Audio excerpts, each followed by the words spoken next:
दी है पास की बात, और पास में क्या होता है, हमेशा लगाते हैं हैज, और क्या लगाते हैं, हैव, और लगाते हैं बेटा हैज। जहां पर पास वाली बात हो, जहां पर सेंटेंस में क्या दिया हो, पास लिखा हो, वहां पर हैज और हैव से सेंटेंस को बना लेते हैं।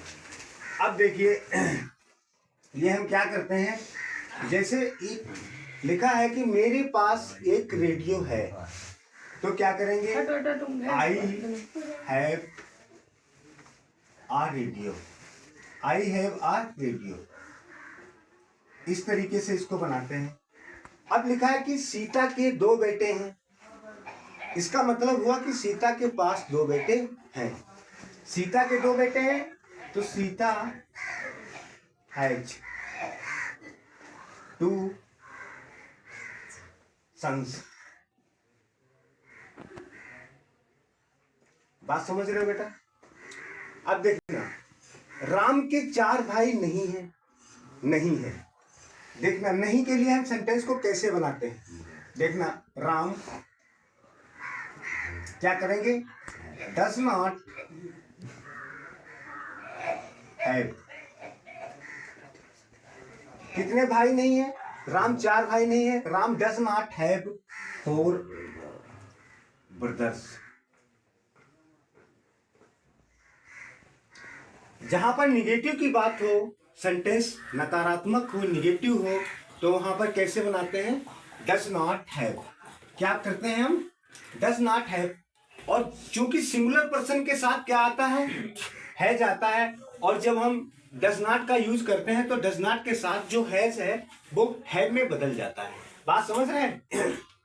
अब सेंटेंस कैसा है, ये निगेटिव है। अब ये सेंटेंस है इंट्रोगेटिव। इंट्रोगेटिव सेंटेंस कैसे बनाते हैं, इंट्रोगेटिव सेंटेंस के लिए क्या शब्द पहले है, तो हम पहले डू ले लेंगे। Do you have a brother. देखिए कैसे, क्या तुम्हारा एक भाई है, do you have a brother. जैसे मैंने आपसे पूछा क्या आपके पास कलम है, क्या आपके पास कलम है, तो हम बोलेंगे do you have a pen. इस तरीके से हम आपसे पूछेंगे। आप मुझे क्या बोलेंगे, आप कहेंगे सर मेरे पास कलम नहीं है, तो आप कैसे बताएंगे, आप कहेंगे I don't have a pen, मेरे पास पेन नहीं है। आप इस तरीके से कहेंगे। क्या उसका एक रेडियो है, तो इस सेंटेंस को कैसे बनाएंगे, does he have a radio. बात समझ पाए बच्चों?